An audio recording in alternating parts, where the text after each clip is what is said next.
In Newcastle, primary accident rescue responsibility is shared between police and ambulance, with the fire brigade as secondary backup. 2 years ago, moves to put the fire brigade in charge of primary rescue were announced by then Emergency Services Minister Ted Pickering. The Newcastle Fire Brigade began bolstering equipment. Its officers started rescue training. Now more than 50 are accredited. So we've got a dedicated rescue vehicle here that's manned with a minimum of 2 men, 24 hours a day, 7 days a week. These efforts may have been in vain. Recently, Emergency Services Minister Terry Griffiths indicated to the Fire Brigade Union that he wasn't following through with Mr Pickering's policy and that all police rescue units would remain. Mr Crotty says the thought of not being able to use the skills developed has frustrated officers. Ironically, the same frustration faced police when they thought they were going to lose rescue services. In Newcastle, the police have been in charge of primary rescue since 1977. So we have had a long history as far as rescue goes in that area. With that history, do you think it should stay? Oh, I think it should, yes. It'd be a shame to take it away from the police. But with only 2 full-time police rescue officers, Mr Muller believes if police are given sole rescue responsibility, more staff will be needed. If police get the green light, the Newcastle Fire Brigade's rescue equipment will be relocated to other units. Where we are a little concerned that if this rescue equipment is taken off us and it's lost to the Hunter Newcastle region, it will affect our ability to work properly at a fire scene.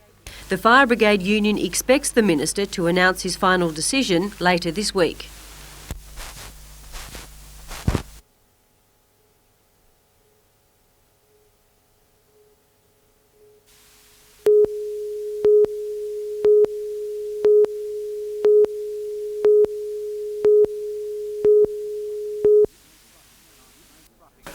Fronting tonight's major semi are Maroochydore High from the Queensland Sunshine Coast and Henry Kendall High from Gosford.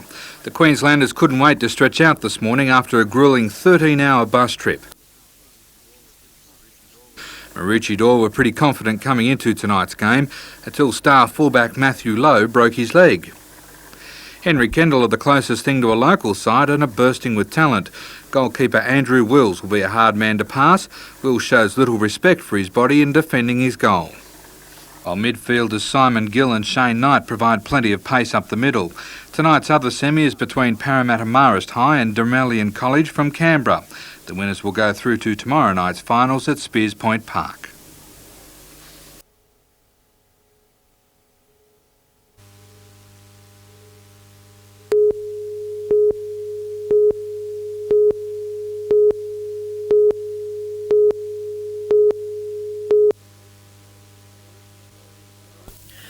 Maroochydore in yellow controlled the play from the opening minutes to dominate the first half of what was an exciting game.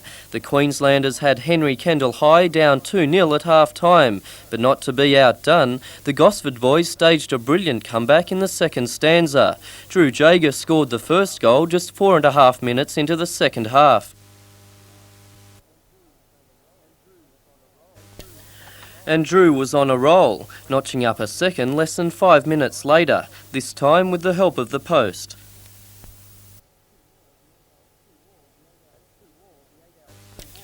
At 2-2, the 8-hour trip for the Maroochydore team started to tell. Tiredness set in and they were having trouble retaining possession. The winning chance for Kendall came after a free kick from about 25 metres out, scooped in by Brent Demery, extending the score to 3-2.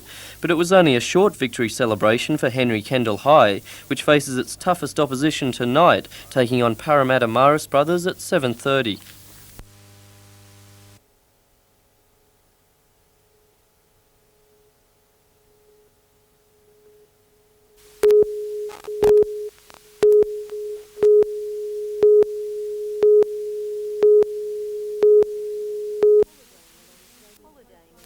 Holidaying along Australia's coastline may soon cost more.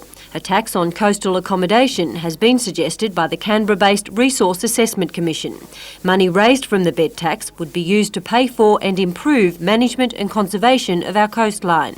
But tourism operators say the industry can't tolerate a price increase. The motels and the hotels and the accommodation houses are perceived all the time as being the recipient or the primary recipient of the tourism dollar. Now, the figures are proving they only get 22 cents in the dollar. Their prices are completely inelastic. I can see it will be a disincentive. Price is considered now, and it will be a disincentive for people to travel to the coastal areas. With occupancy rates between 50 and 55%, there's little room for a drop in business. The bed tax is seen as a way of ensuring visitors directly contribute to the costs of managing the coastal areas they come to see. However, the question is, how will that money be allocated? Will the tourist accommodation dollar spent in Port Macquarie or Newcastle, for example, be ploughed straight back into those specific areas? Other recommendations of the report include establishing coast care, similar to the National Land Care Program, and greater application of national park and camping fees. The report, which has been criticised by Greenpeace for not recommending immediate action to address coastal deterioration, is open for public comment for another 2 weeks. A final report will be presented to the Prime Minister in November. Catherine Lamond, NBN News.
This is 28-year-old Renato Cornet. He represented Australia at the 1984 Olympic Games and turned professional 2 years later.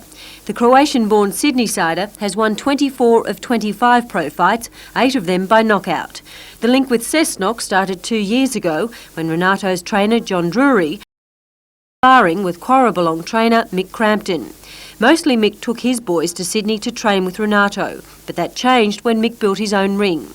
Having been in the business for 15 years and trained 10 Australian and 9 New South Wales title holders, Mick has a pretty good eye for talent. He believes Renato has what it takes. Nice and sharp.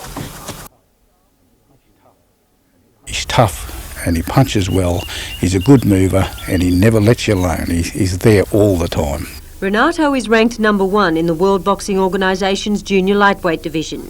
This giving him the right to challenge current world title holder Denmark's Jimmy Bredal in Copenhagen on September 18th.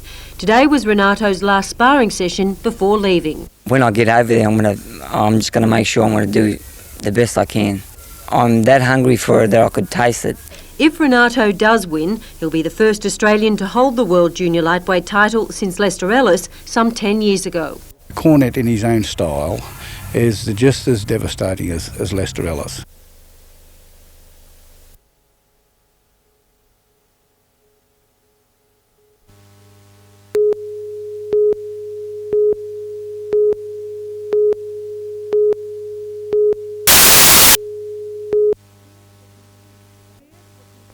Fears were confirmed today for those senior constables who suspected their names were on the department's controversial transfer list.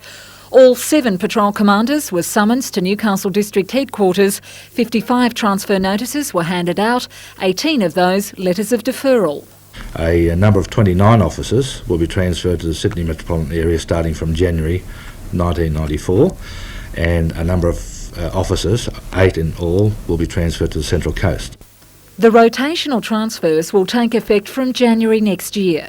The idea behind the scheme is to make way for Sydney-based officers to relocate to Newcastle for a guaranteed period of 3 years. I empathise with them, but unfortunately we are in a disciplined organisation, and as I said, if you've got to go, you've got to go.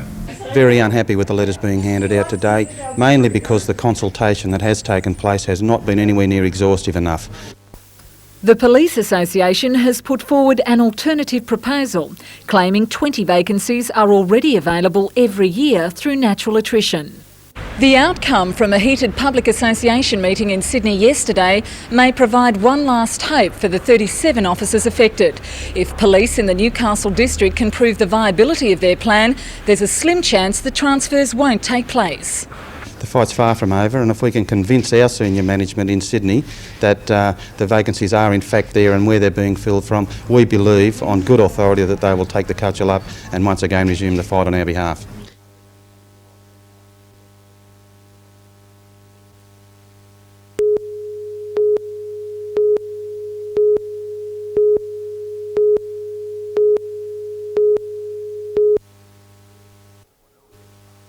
What else would a basketball junkie do on his birthday but play ball?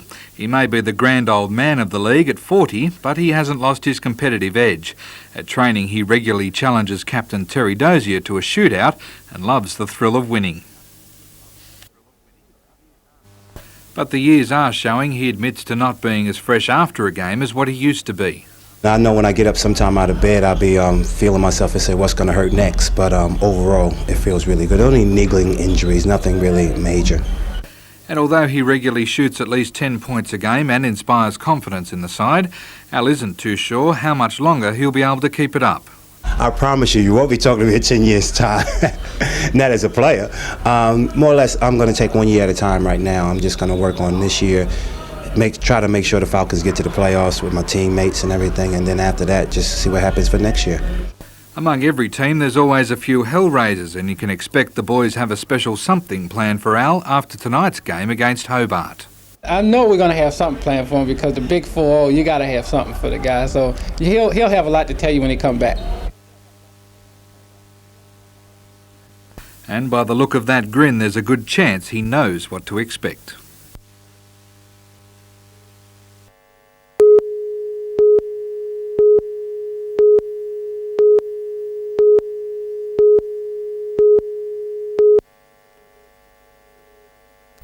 The event, which attracts personalities of all types, has been going for 9 years. But as crazy as it is, the cause of raising money for underprivileged kids tends to impress even the most conservative. This bash, which left Bondi this morning, involves 118 cars and 450 people from around Australia and overseas. Their first port of call was Budgewoi on the Central Coast, and they arrived in style.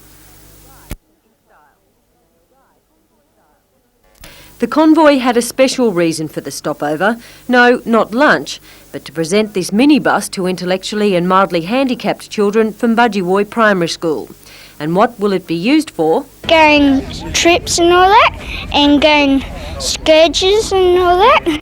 Besides the bus, there were plenty of other objects to attract small, and maybe not so small, minds.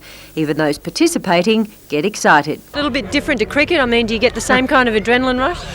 Sometimes you do when you're driving the outback roads at a fair speed, and there is a bit of adrenaline out there. The drivers spend tonight in Cessnock, then it's on to Coonabarabran. The final destination is Bathurst next Friday.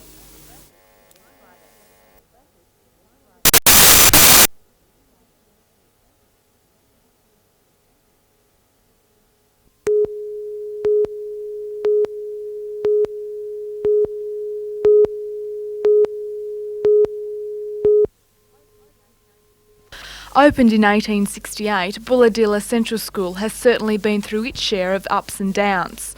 But dwindling attendances and a lack of equipment in the early days hasn't stopped the school educating the young scholars of the area for more than a century. Today was a time for celebration.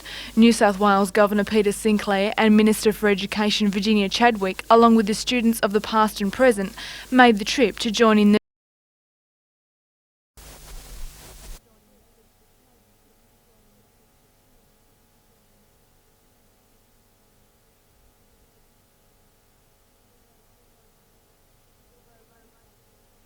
Although rain forced the official ceremony indoors, it held off long enough for some new greenery to be added to the school's grounds. But the partying doesn't stop here. A full weekend of activities has been planned, including a reunion dinner and a church service.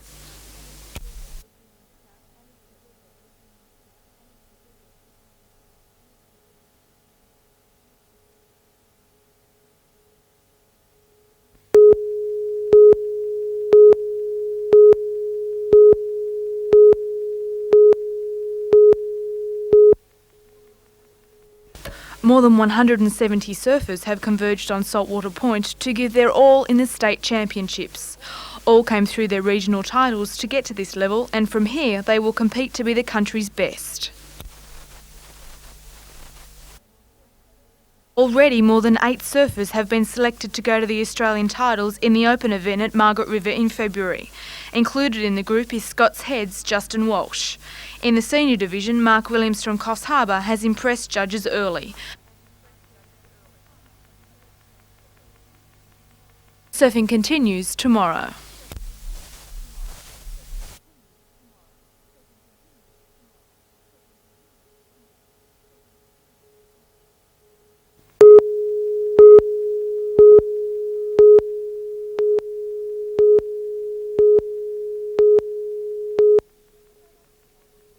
Australian soldiers fought in the Vietnam War between 1961 and 1973. Today, veterans marched through the heart of the city. 19 flags were carried to remember the men from the Hunter who died during the war. It's to remember the comrades, the 19 from the Hunter Valley that didn't come back, and of course to get together and renew old friendships. Association President Tom Yeo says every year more veterans join the march. The procession ended at the cenotaph with a wreath-laying ceremony.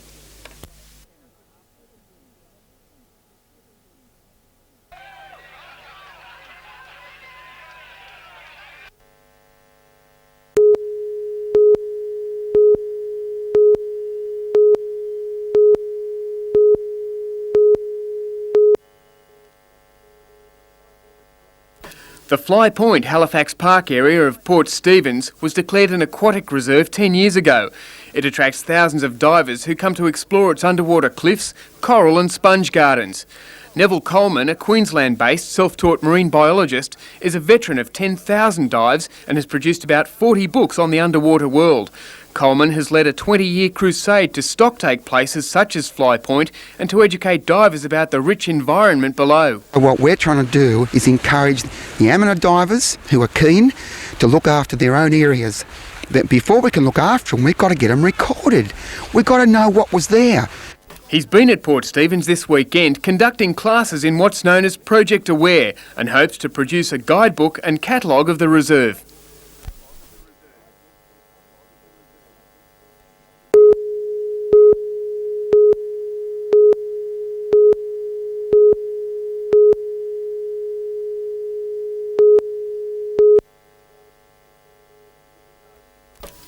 It started 3 months ago as a weekend trip away for a group of veteran touch footballers from Brisbane.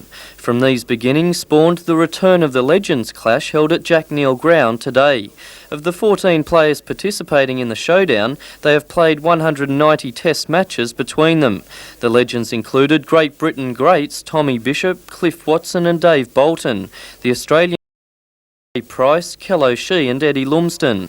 Although not as young and as fast as they were in their heyday, the Legends still managed to find some sparkle in their feet. It is hoped that the match will become an annual event.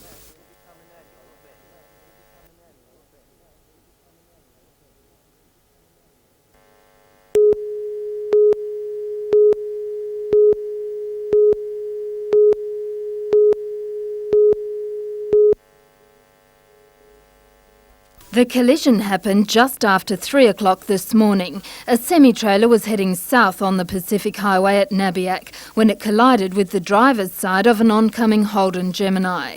The driver of the sedan, a 36-year-old man from Ferry Meadows near Wollongong, and his 18-month-old son were taken to the John Hunter Hospital. They're both in intensive care in a serious condition.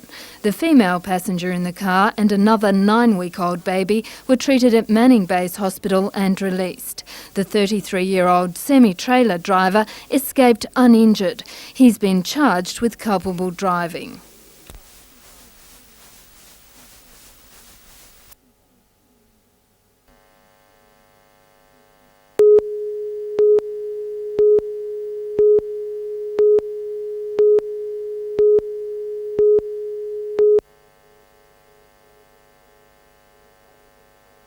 The blaze was well alight when brigades arrived at the remote bush setting at YE about 8 o'clock last night. On fire, thousands of tyres illegally dumped on Crown land. Acrid fumes hampered the operation, but brigades managed to stop the blaze sweeping through surrounding bushland. This afternoon, the fire continued to smoulder. It had to be deliberately lit, yes. We don't know who by, but obviously someone wants them cleared away, so they'd probably come in and light it up. About 250,000 tyres went up in smoke last night, but there's at least another 1 million tyres illegally dumped here. The Environment Protection Authority has been notified about the fire. Well, you can get air pollution from it, and also when we start putting water onto the tyres, you get pollution going down into streams and that sort of area, so ground pollution as well.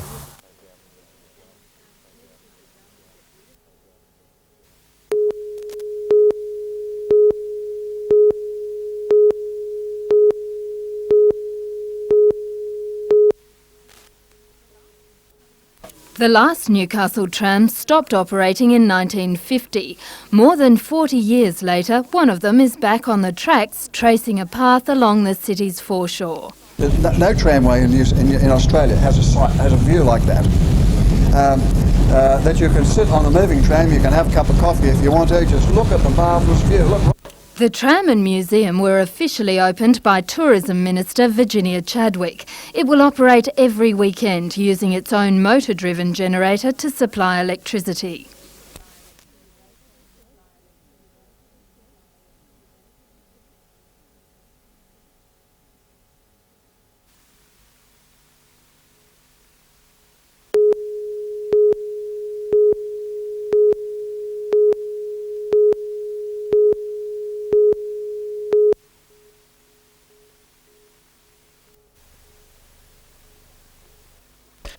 It's official, the Hunter Valley Coal Freight Line is on the market, and a spokesman for Transport Minister Baird said negotiations to sell it are underway.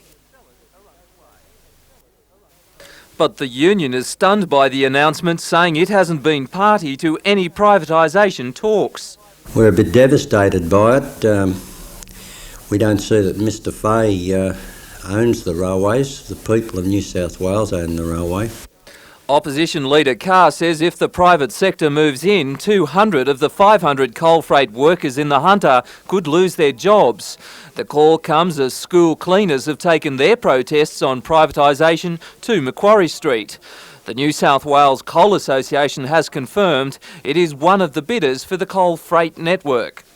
A decision on the privatisation discussions may be up to 12 months away, but the government says it will only go ahead if the taxpayers get a good deal out of it. Peter Ryan, NBN News.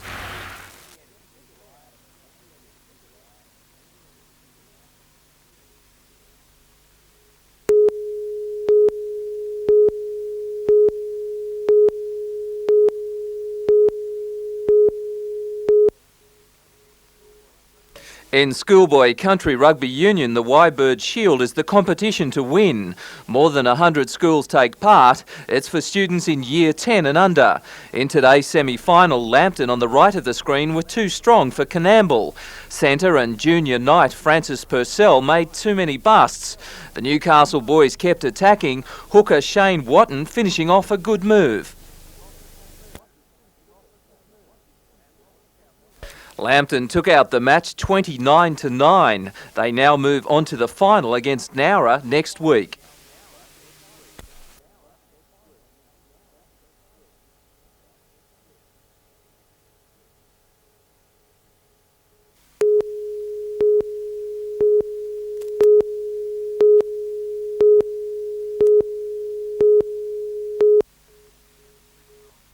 17-year-old Scott McGregor has been knocking on the door for some time.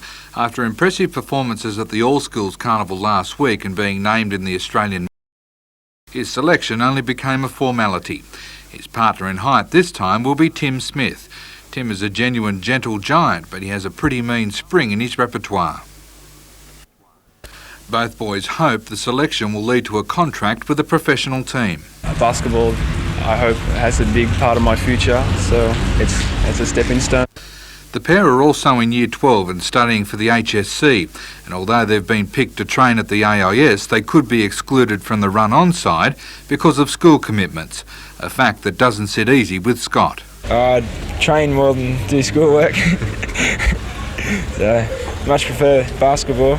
And 4 local under-16 boys have been selected to play for country in the annual game against Sydney this Saturday. The girls' team will also include 2 from Newcastle.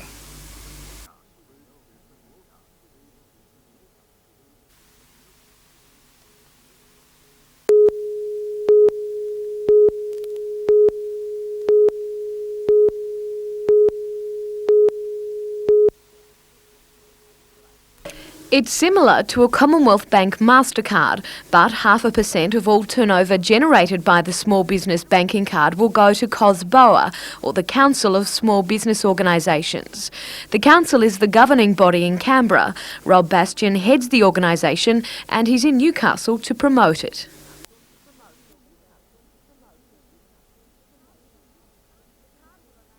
The card will allow the council to compete with larger industry groups who have greater financial backing and consequently greater muscle.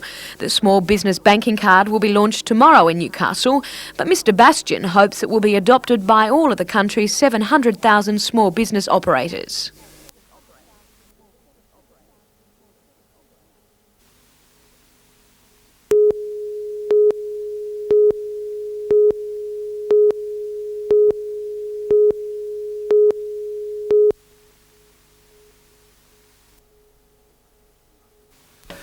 After winning every major ski racing title from 1989 to 91, some might think Toukley's Tom Hughes would be content to rest on his laurels, but he's doing anything but stopping dead in the water. It's brilliant, sitting right down close to the water at 100 mile an hour. It just really is accelerating. Hughes's hankering for speed means he is constantly improving on his winning formula. He now has 2 almost identical boats. Each has only slight modifications for racing in smooth water or rough. He's also on the verge of creating a family dynasty. 19-year-old son Brad is now concentrating on skiing full-time, while his other son Terry is juggling skiing and HSC studies. His aim is to have them both qualify for next year's World Championships. However, he needs to make sure they are noticed. The easiest way is by winning some major titles, like next month's Grafton Bridge to Bridge. Yeah, well, everybody's been trying to break the 40 minutes up there. We got within 1 second of it last year, so we're going to go up and try and get under that 40 minutes. So besides the mechanical development, the Hughes family are putting plenty of time in on Lake Macquarie. We find rough water anywhere on it, and we try and get the rough water for the boys to ski on. Otherwise, if it's too smooth, all I'm doing is wearing out my boat. The Grafton Bridge to Bridge final is on October 3rd.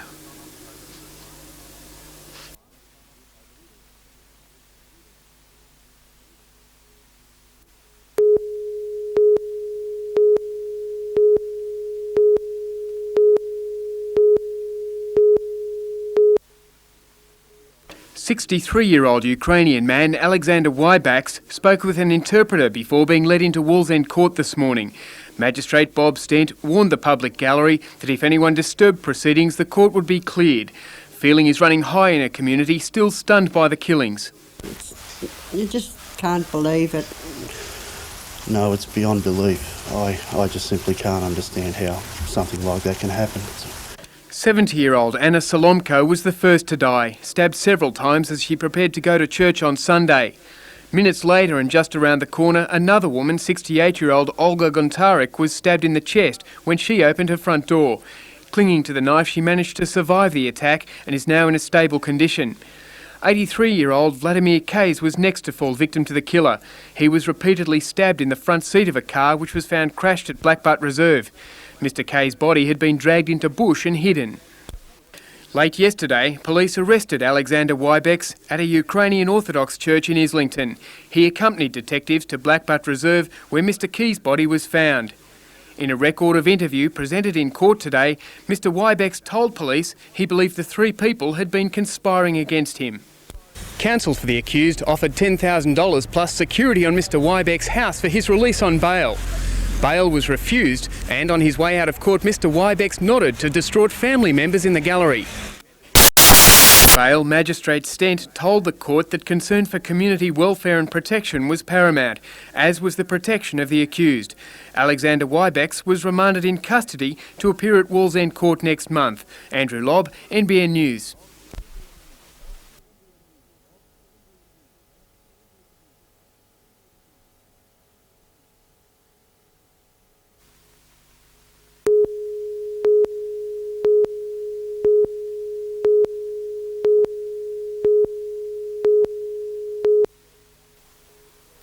The bandits wearing balaclavas confronted staff and customers of the ANZ Bank at the corner of Hunter and Auckland Street, Newcastle, just after 3 o'clock.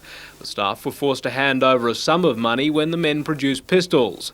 No one was injured during the hold-up, with the robbers fleeing the scene on foot. Police converged on the inner city in the hunt for the pair, officers searching a hotel in the early stages of the investigation. Within minutes, a breakthrough. Police stopping a yellow Holden on the Pacific Highway at Bennett's Green, south of the city. The pair were arrested, a weapon and sum of money allegedly found in the car. They're being questioned by detectives.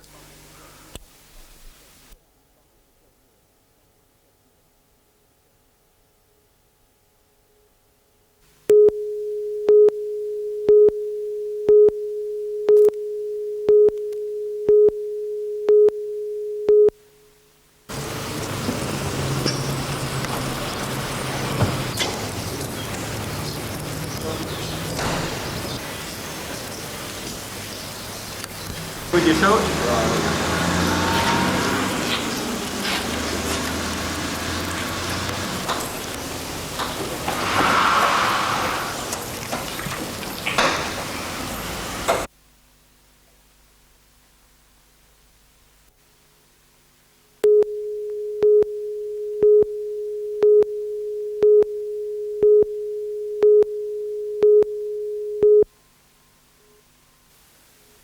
With the unusual title of A Drink for a Dinosaur Girl, the production by Newcastle University Theatre Arts graduates is about historic creatures of a different kind. Not live, real dinosaurs, more like people that have been lost to us, people in the past that we don't know about. The play follows the story of Jenny and the family secret she unfolds. It's also the story of Newcastle's regional museum, the former site of the city's brewery. When it was built in 1876, it was the focus for a tremendous amount of both employment opportunities, but also kind of for the culture, because there were 2 bars here and people would come by for a drink. And because the railway was being built at that time, this brewery was particularly lucky that it sort of established its reputation on the back of this vast thirst that developed in the 1880s and 1870s when the railway line was being built. And although the production is a walk down memory lane, its themes are still relevant today. In 1931, they laid off a lot of men, and that song comes at the end of a scene about redundancy and about the effect of layoffs, which has a strange kind of echo for people today.